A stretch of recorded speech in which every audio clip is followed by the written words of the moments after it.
Hello everyone. हमारा आज का टॉपिक है, हम पढ़ने वाले हैं ट्रायंगल के डिफरेंट सेंटर्स के बारे में। तो जिनमें कि हमारा पहला आता है सेंट्रॉइड्स, दूसरा है हमारे पास ऑर्थो सेंटर, तीसरा है सरकम सेंटर एंड चौथा है इन सेंटर। हम इन चारों का पढ़ेंगे और इनको हम सीखेंगे कि किस तरह से इनको कैलकुलेट किया जाता है। क्लियर? तो हम वन बाय वन बात करेंगे। तो वन बाय वन हमारा सबसे पहला जो आता है that is centroid of a triangle, कि अगर आपके पास एक ट्रायंगल है उसका सेंट्रॉइड क्या होता है ना। तो सेंट्रॉइड ऑफ ट्रायंगल है ना, हम किसकी बात कर रहे हैं, that is first one is centroid of triangle. Centroid of triangle. Clear? तो आप सभी को ट्रायंगल तो क्लियर होगी कि ट्रायंगल क्या होती है। नहीं क्लियर है तो मैं बता दूं, ट्रायंगल क्या है आपके पास, a polygon with three sides. एक पॉलीगन है जिसकी पॉलीगन विद थ्री साइड्स, एक ऐसा पॉलीगन है जिसकी क्या है आपके पास तीन साइड्स होंगी। पॉलीगन क्या होता है, a closed geometric figure formed by the straight line having three or more than three sides. Polygon क्या होता है आपके पास, पॉलीगन क्या होता है आपके पास, a closed geometric figure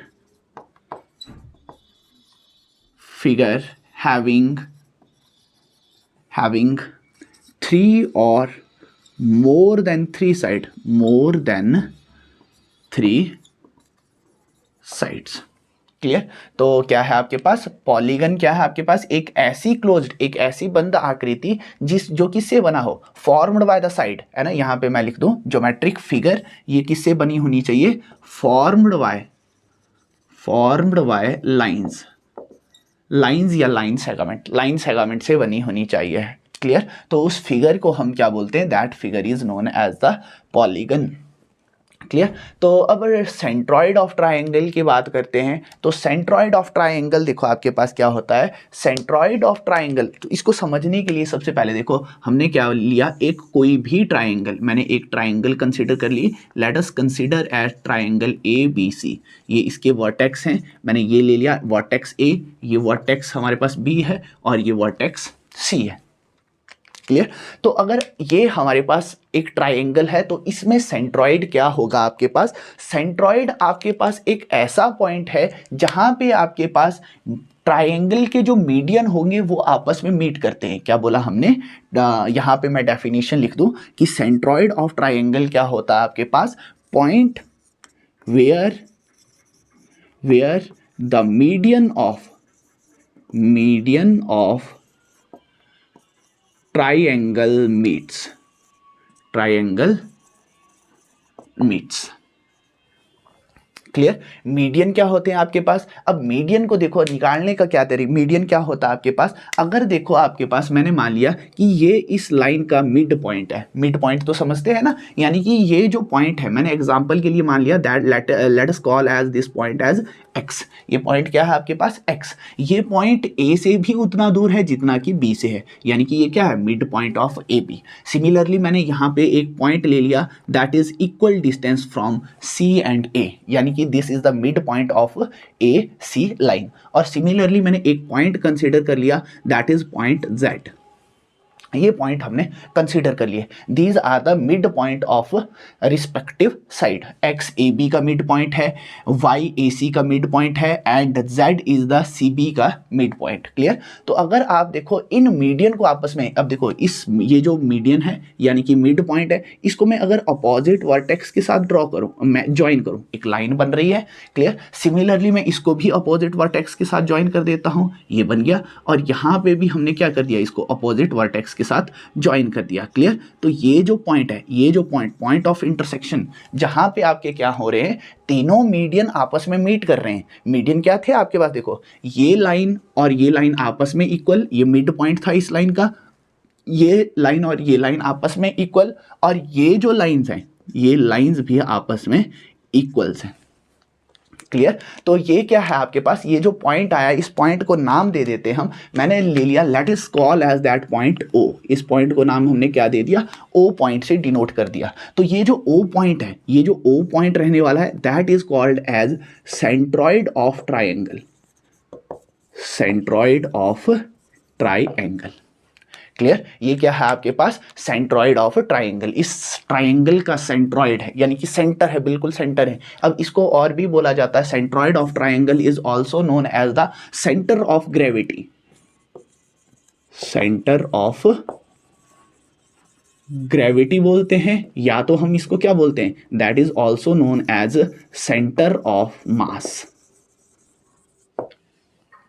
clear, ये क्या है आपके पास, या तो इसको सेंट्रॉइड बोला जाता है, या तो इन अदर टर्म में इसको सेंटर ऑफ ग्रेविटी या सेंटर ऑफ मास बोला जाता है। तो अगर ये आपके पास सेंटर ऑफ मास है या सेंटर ऑफ ग्रेविटी है, तो इसको कैलकुलेट कैसे किया जाता है कि कोई आपके पास एक ट्राइंगल है, उसका आपने सेंट्रॉइड कैलकुलेट करना है, तो कैसे कैलकुलेट किया जाएगा।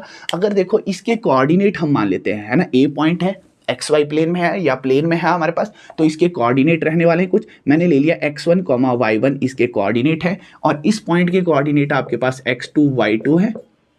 क्लियर, और इस पॉइंट के कोऑर्डिनेट आपके पास x3, y3 आपके पास ये कोऑर्डिनेट है।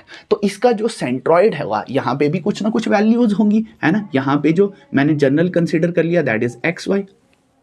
क्लियर, अगर ये xy है तो xy के कोऑर्डिनेट क्या रहने वाले हैं आपके पास, तो xy के जो कोऑर्डिनेट रहेंगे, then the coordinate of centre, ये xy क्या है आपके पास, coordinate of centre, coordinate of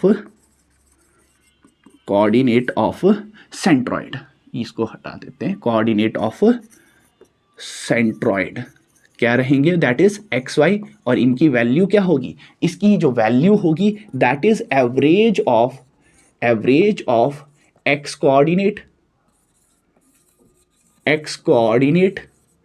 and second जो रहेगा आपके पास, that is second one is average of y coordinate.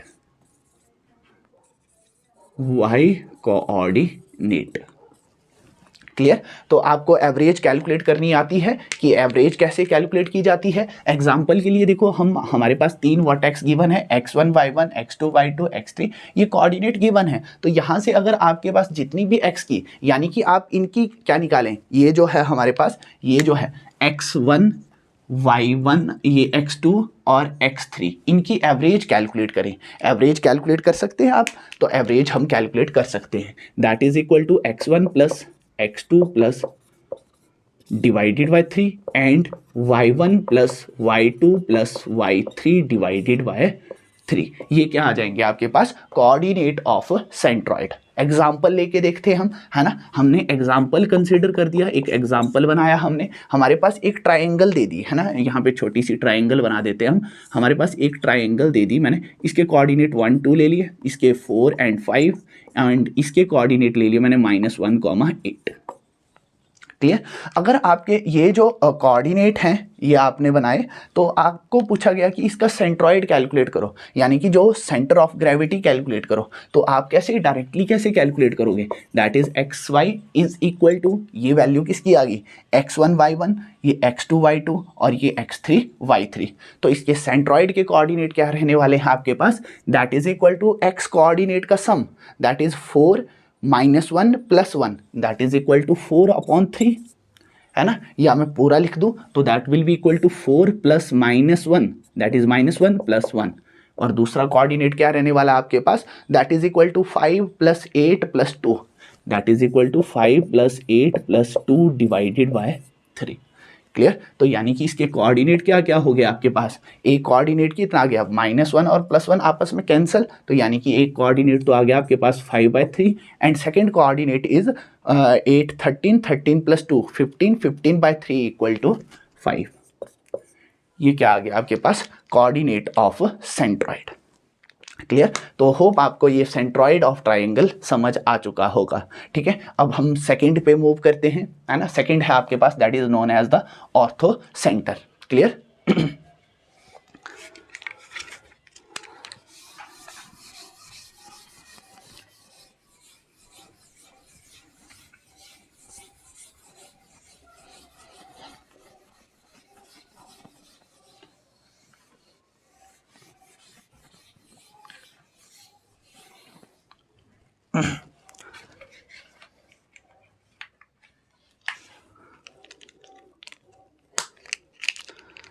Second जो आता है आपके पास, that is orthocentre. Second क्या है आपके पास, ऑर्थो सेंटर। अब देखो ऑर्थो सेंटर को समझने के लिए, है ना, ये ट्रायंगल की ही बात हो रही है ना। ऑर्थो सेंटर को समझने के लिए हम एक ट्रायंगल सेंटर, अब देखो ऑर्थो सेंटर क्या होता है। ऑर्थो सेंटर को भी पहले हम फिगर से समझते हैं, उसके बाद हम उसकी डेफिनेशन लिखेंगे, है ना। तो इसकी डेफिनेशन के लिए मैंने सबसे पहले एक ट्रायंगल कंसीडर करी, दैट इज ABC ट्रायंगल है कोई हमारे पास। ये हमने मान ली दैट इज A, ये वर्टेक्स A है और ये वर्टेक्स B है और ये वर्टेक्स C है। क्लियर। तो अगर ये वर्टेक्स ABC है और उसके बाद मैंने क्या, देखो ध्यान से देखना है। अब यहाँ से इस वर्टेक्स से, ये वर्टेक्स है, इस वर्टेक्स से मैंने अपोजिट साइड पे क्या ड्रॉ किया, परपेंडिकुलर ड्रॉ किया। क्या ड्रॉ किया हमने, परपेंडिकुलर ड्रॉ किया। सिमिलरली हमने B वर्टेक्स से भी क्या किया, अपोजिट साइड पे परपेंडिकुलर ड्रॉ किया। मैंने मान लिया कि ये परपेंडिकुलर है। सिमिलरली इस साइड से भी हमने क्या किया, एक परपेंडिकुलर ड्रॉ किया। ये हमने क्या बना, मान लिया परपेंडिकुलर। ये जो पॉइंट ऑफ इंटरसेक्शन है, ये जो पॉइंट आया हमारे पास, that point is known as, इस पॉइंट को क्या बोला जाता है, that point is known as, इस पॉइंट को बोला जाता है, that is called as orthocentre. Clear. क्या है ये पॉइंट, एक ऐसा पॉइंट जो किससे बना है, ट्रायंगल के एल्टीट्यूड से बना है ना। यानी कि अगर मैं अपोजिट वर्टेक्स से इस ट्रायंगल की अपोजिट वर्टेक्स पे एल्टीट्यूड या परपेंडिकुलर ड्रॉ करता हूं, तो जो बनेगा आपके पास, जो भी पॉइंट ऑफ इंटरसेक्शन रहेगा, that point of intersection is known as orthocentre. यानी कि ऑर्थो सेंटर की अगर मैं डेफिनेशन की बात करूं, तो डेफिनेशन क्या होगी हमारे पास ऑर्थो सेंटर की, that is point where the, ये PT यानी कि पॉइंट है हमारे पास, point where the altitudes of triangle meet, of triangle meets. यानी कि ट्रायंगल के एल्टीट्यूड जिस पॉइंट पे मीट करते हैं, उस पॉइंट को क्या बोला जाता है, that is known as orthocentre. अब देखो एल्टीट्यूड क्या होता है, altitude is also known as perpendicular,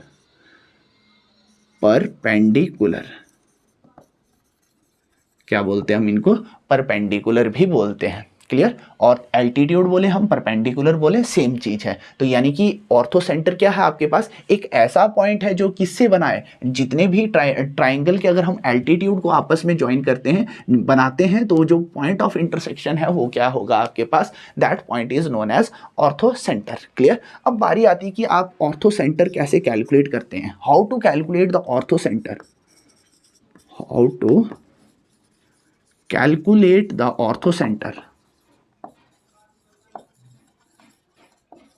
ortho centre. यानी कि ऑर्थो सेंटर को कैलकुलेट देखना कैसे करते हैं हम।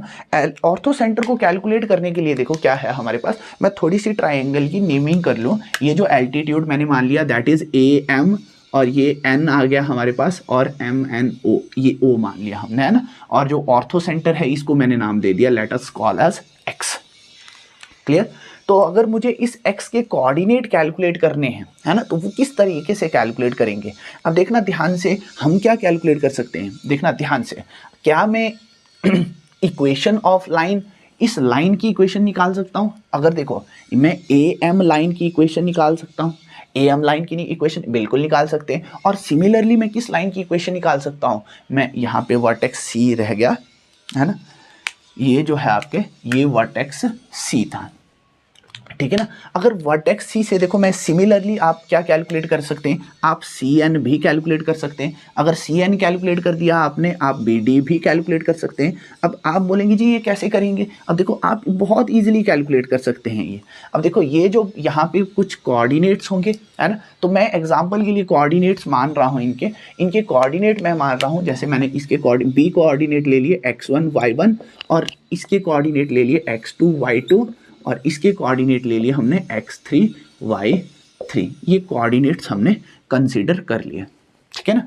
अब देखो क्या आप ये जो मैंने बोला, ये एल्टीट्यूड हमने कैलकुलेट करने हैं, ये एल्टीट्यूड हम किस तरीके से कैलकुलेट करेंगे। अब देखना ध्यान से, आप पढ़ते आए हैं कि जो परपेंडिकुलर जो होगा इक्वेशन, चलो सबसे पहले मैं ये बता दूं आपके पास, equation of line, equation of line कौन सी form, that is point slope form, equation of line in point slope form, point slope form, है ना, पॉइंट स्लोप फॉर्म क्या रहती है आपके पास। देखना इसका मीनिंग क्या है आपके पास, इसका मीनिंग आपके पास ये है कि आपके पास एक लाइन है, ये लाइन है हमारे पास, ये लाइन है जो किसी एक रैंडम पॉइंट से होके, जो गिवन है आपको, मैंने मान लिया कि ये किसी x1, y1 पॉइंट से होके पास कर रही है विद स्लोप m। मैंने कितनी स्लोप ले ली इस लाइन की, m स्लोप ले ली। तो इसकी इक्वेशन क्या रहती है, इसकी जो इक्वेशन रहती है that is y minus y1 is equal to m into x minus x1। ये क्या है, इस लाइन की इक्वेशन है विद स्लोप m। क्लियर। तो ये आपके पास इसकी इक्वेशन है। तो अब आप बोलेंगे जी कि मैं इस ये जो लिखे हमने CN, AM या BO, इनकी स्लोप कैसे कैलकुलेट करेंगे। अब देखना ध्यान से, यहाँ से मैं AM की स्लोप कैसे कैलकुलेट करूँगा, स्लोप ऑफ AM,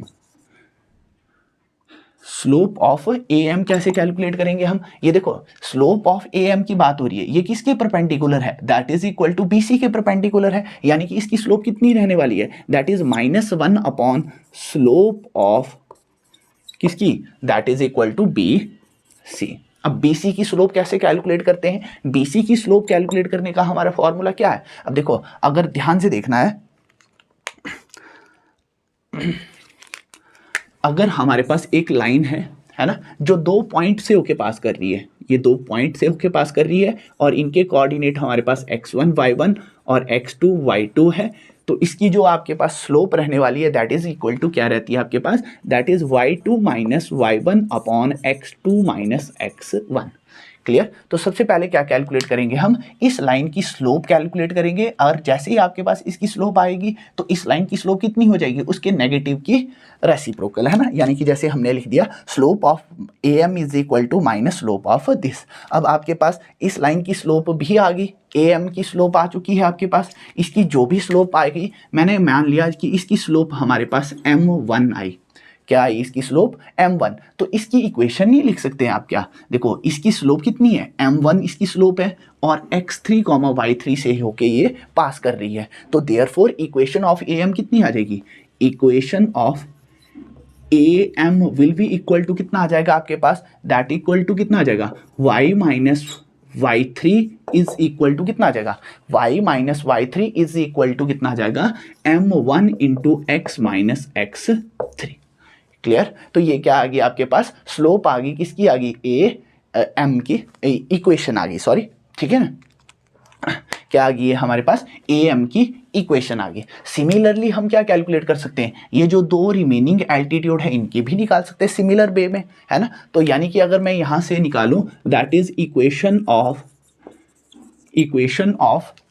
कौन सी निकालूं मैं, CN की निकाल देता हूं। Equation of CN will be equal to कितनी आ जाएगी, आप देखो CN देखो किस पॉइंट से होके पास कर रहा है, that is equal to x2 y2, और इस लाइन की स्लोप मैंने मान ली that is equal to m2 is its slope. तो यहां से इसकी इक्वेशन कितनी आ जाएगी, that is equal to y minus y2 is equal to m2 into x minus x2। Clear. तो ये 2 इक्वेशंस आ गई, देखो आपके पास ये 2 पहली इक्वेशन और ये दोनों दूसरी इक्वेशन, ये दोनों जो इक्वेशंस होंगी ये क्या होंगी, लीनियर इक्वेशन इन 2 वेरिएबल, और आप इनको सॉल्व कर सकते हो। और इनको जैसे ही आप सॉल्व करोगे, x और y के लिए सॉल्व करोगे, जो x और y की वैल्यू होगी that value will be the values of x coordinate, वो किसकी आ जाएंगी, that is the x coordinate,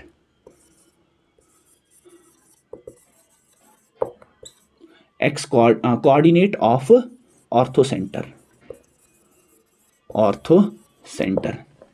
है ना। ये क्या बनी आपके पास, pair of linear equation in 2 variable. Clear. तो एक मैं छोटा सा एग्जांपल ले लूँ ताकि आपको थोड़ा सा जो भी कंफ्यूजन है वो दूर हो जाए। तो इसके लिए मैं इसको हटा रहा हूँ।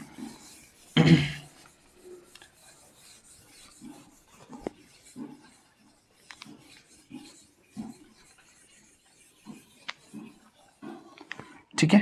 अब देखना ध्यान से, मैं क्या ले रहा हूँ, मैं ले रहा हूँ x1 y1 की वैल्यू मैंने 1 2 ले ली, और इसकी मैंने वैल्यू ले ली मैंने 4 और 5, और इसकी वैल्यू ले ली मैंने 7 -4, ये बना ली हमने।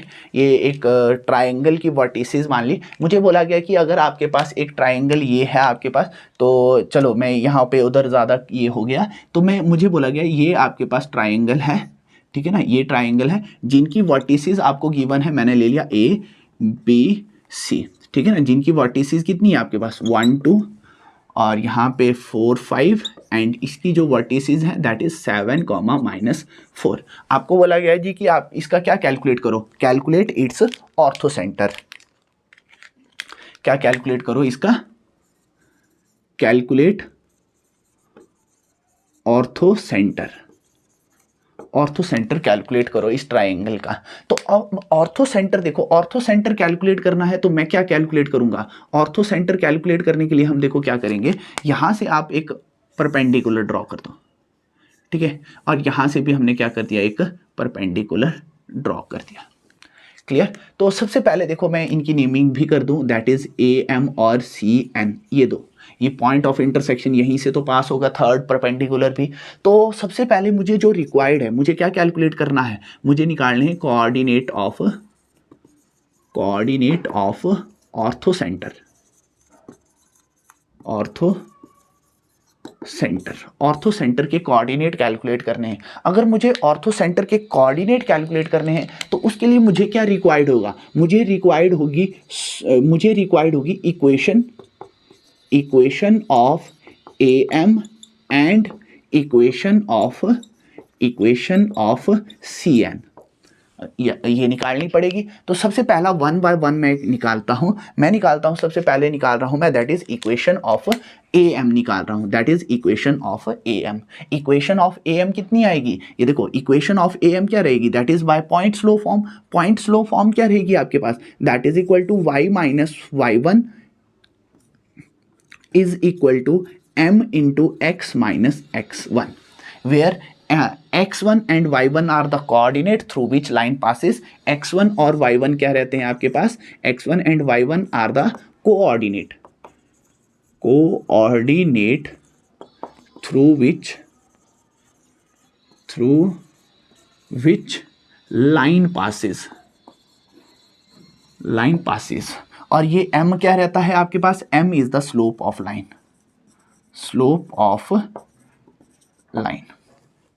Clear.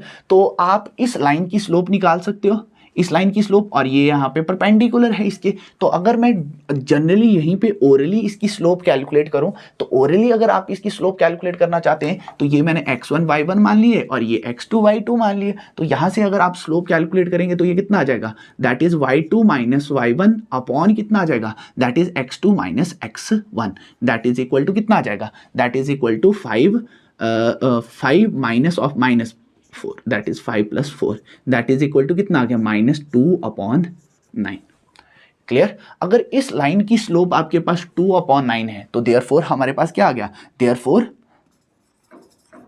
Slope of BC is equal to कितना आ गया, -2/9। यही आ गई आपके पास स्लोप। अगर आपके पास ये स्लोप आ चुकी है इसकी, तो क्या हम स्लोप यहां से इसकी लाइन की स्लोप निकाल सकते हैं, देयरफॉर स्लोप ऑफ AM कितनी आ जाएगी, therefore slope of AM is equal to कितनी आ गई, that is equal to -1/-2/9, that is equal to minus से minus cancel, that is equal to 9/2।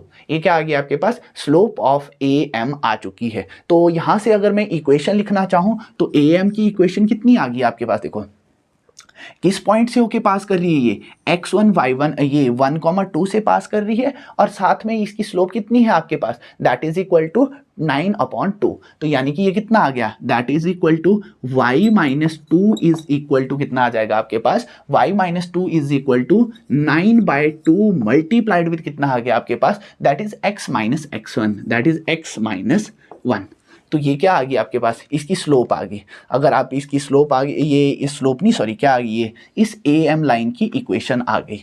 Clear. तो सिमिलरली हम क्या कैलकुलेट करते हैं, सिमिलरली हम कैलकुलेट करते हैं इक्वेशन ऑफ लाइन CN, है ना, ये कैलकुलेट करते हैं। तो ये कैलकुलेट करनी है तो ये आप इजीली कैलकुलेट कर सकते हो कि कैसे कैलकुलेट करनी है ना। तो इसको मैं हटा रहा हूँ यहाँ से, इसको तो रखेंगे हम क्योंकि ये हमें यूज़ करनी होगी, है ना। ये अगर हमें यूज़ करनी है तो यहाँ पे मैं लिख रहा हूँ अब अब देखो Cn के लिए हमें सबसे पहले क्या कैलकुलेट करना है, मुझे इसकी इक्वेशन कैलकुलेट करनी है। मुझे क्या कैलकुलेट करनी है, इसकी इक्वेशन कैलकुलेट करनी है। इसकी इक्वेशन क्या रहेगी, सेम रहेगी। अब देखो ये किस पॉइंट से होके पास कर रही है, ये पास कर रही है आपकी 7, -4 से पास कर रही है। यानी कि ये कितना आ जाएगा, y minus y1 that is y plus 4 is equal to m into कितना आ जाएगा, that is x minus x1 that is x minus 7। Clear, x coordinate कितना है इसका 7 है। तो मुझे जो बच गया, मुझे इसकी स्लोप बच गई है ना, यानी कि मुझे इसकी क्या कैलकुलेट करनी रहेगी, स्लोप कैलकुलेट करनी रहेगी। अगर स्लोप कैलकुलेट करना चाहें तो हम स्लोप कैसे कैलकुलेट कर सकते हैं इसकी, तो इसकी स्लोप देखो ये क्या है आपके पास, दैट इज मुझे क्या चाहिए, Cn की स्लोप चाहिए। ये कहाँ से होके पास, किसके परपेंडिकुलर है, AB के परपेंडिकुलर है। तो AB की स्लोप कितनी आ जाएगी, slope of AB will be equal to ये x1 और ये x1 y1 ये x2 y2, यानी कि ये आ गया 5 - 2 अपॉन कितना आ जाएगा, that is x minus x2 minus 4 minus 1 that is equal to कितना आ गया, that is equal to 3/3 that equal to 1। इस लाइन की स्लोप कितनी आ गई, 1 आ गई। तो इस लाइन की स्लोप कितनी हो जाएगी आपके पास, दैट इज इक्वल टू -1। तो यानी कि यहाँ से अगर मैं इक्वेशन लिखूँ, that is y plus 4 is equal to minus of x plus 7, है ना। तो अब इसकी इक्वेशन बनाएं हम, यहाँ से कितनी बन जाएगी इक्वेशन आपके पास, अगर आप इक्वेशन बनाना चाहें तो इक्वेशन कितनी बन गई आपके पास, that is equal to x plus y is equal to 3। ये पहली इक्वेशन आ गई। और इस इक्वेशन को अगर मैं सॉल्व करता हूं तो सॉल्व करने के लिए सबसे पहले मैं 2 को उधर ले गया, तो that will be equal to 2y minus 4 is equal to 9x minus 9। Clear, तो ये y इनको वेरिएबल टर्म एक साइड, तो यानी कि ये कितना आ गया 9x माइनस 2y और ये इधर आ गया तो इज इक्वल टू 5। क्लियर, तो ये दो इक्वेशंस आ गई हमारे पास, ये इक्वेशन 1 और ये इक्वेशन 2। क्लियर, इक्वेशन 1 और इक्वेशन 2 आ चुकी हैं। तो देखो जैसे हमने लिखा था कि इक्वेशन निकाल दी आपने 2 लाइन की, अगर 2 लाइन की इक्वेशन निकाल दी आपने तो आप अब इनकी क्या कैलकुलेट कर सकते हो, वैल्यूज कैलकुलेट कर सकते हो। कौन कौन से मेथड से सॉल्व हो सकती हैं ये लाइन सॉल्व हो सकती हैं आपके पास, दैट इज बाय सब्स्टिट्यूशन, या तो हम क्या करेंगे, या तो करेंगे हम बाय एलिमिनेशन, या तो हमारा क्या रहने वाला है, दैट इज क्रॉस मल्टीप्लिकेशन।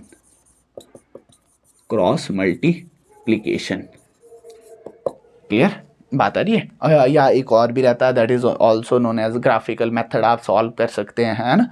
तो आप जिस भी मेथड से करना चाहें आप कर सकते हैं। और यहाँ से जो x और y की वैल्यूज आएंगी वो वैल्यूज क्या होंगी आपके पास, कोऑर्डिनेट ऑफ द सेंटर होंगी, है ना। तो हम इनको सॉल्व करते हैं, मैं डायरेक्टली जो मेथड अप्लाई कर रहा हूँ that is the method by elimination. Clear, अगर आपको ये तीनों मेथड या कोई भी मेथड नहीं आता है तो आप मेरी पुरानी वीडियोस देख सकते हैं जिसमें कि मैंने substitution method, elimination method, cross multiplication method पढ़ा रखे हैं। क्लियर, तो यानी कि अब मुझे इनको सॉल्व करना है, तो सॉल्व करने के लिए हम थोड़ा सा स्पेस क्रिएट करते हैं। तो और मैंने बताया जैसे कि मैं एलिमिनेशन मेथड लगाने वाला हूँ, तो एलिमिनेशन मेथड के लिए देखो सबसे पहले क्या करते हैं हम, वेरिएबल जो भी वेरिएबल चाहिए होता हमें उसको सेम करना होता है ना।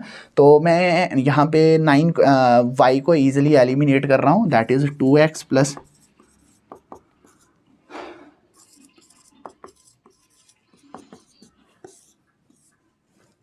तो ये कितना आ गया 11x इज इक्वल टू 11। तो यहाँ से x की वैल्यू कितनी आ गई, डायरेक्टली x इक्वल टू 1, यही वैल्यू आ गई। तो x की वैल्यू 1 आ गई तो यहाँ पे पुट कर देते हैं हम, x की वैल्यू 1 आ गई तो आपके पास y की वैल्यू कितनी आ जाएगी, therefore y is equal to, x की वैल्यू तो 1 है तो y की वैल्यू कितनी आ गई आपके पास 2।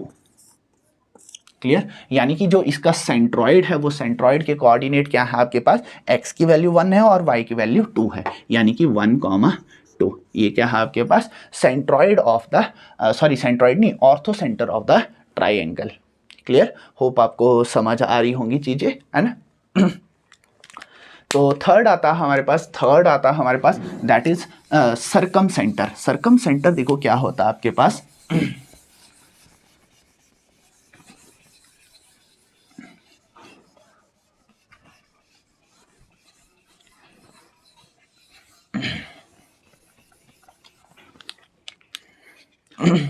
अब देखो आपके जो सरकम सेंटर है, सरकम सेंटर के लिए हम देखो क्या करते हैं, एक ट्राइंगल कंसीडर करते हैं। मैंने एक ABC ट्राइंगल कंसीडर करी, ये वर्टेक्स, ये भी वर्टेक्स और ये वर्टेक्स, ये वर्टेक्स A और ये वर्टेक्स B और ये वर्टेक्स C।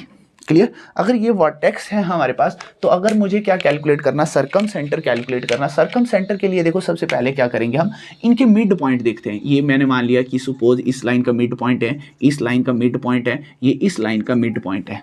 अब मिड पॉइंट पे हम क्या बनाते हैं, परपेंडिकुलर बनाते हैं इस लाइन पे, है ना, यानी कि एक 90 डिग्री का एंगल बनाते हैं। यहाँ पे भी हमने क्या किया, 90 डिग्री का एंगल बनाया, यहाँ पे भी हमने 90 डिग्री का एंगल बनाया।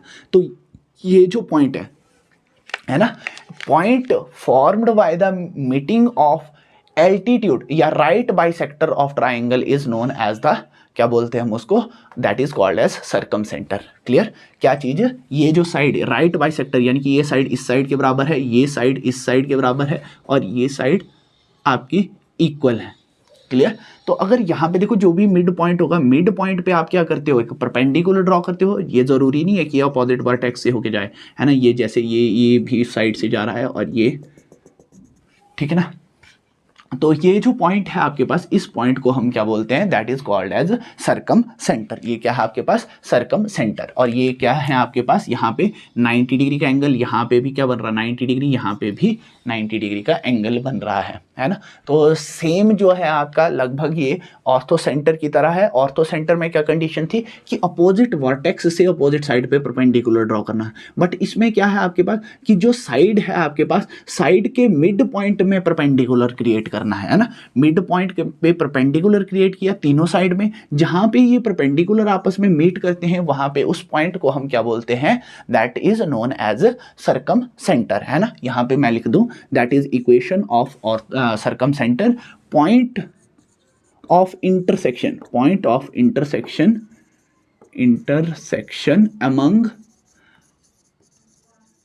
among the right bisector, among the right bisector of sides of triangle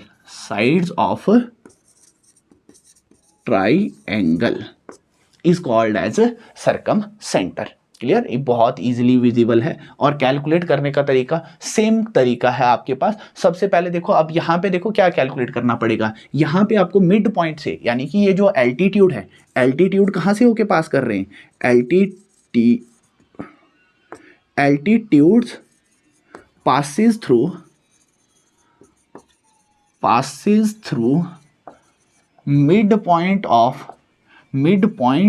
of the sides के मिड पॉइंट से होके पास कर रहे हैं। यानी कि जो इस लाइन की स्लोप होगी, इस लाइन की स्लोप क्या होगी, इसकी नेगेटिव बाय इस स्लोप के बराबर, ठीक है ना। तो आप इस लाइन की स्लोप निकाल सकते हैं, आप इस लाइन की स्लोप निकाल सकते हैं। तो जो इनका इंटरसेक्शन आएगा, that intersection is called as circumcentre, और उसको उसी तरीके से कैलकुलेट कर सकते हैं। क्लियर?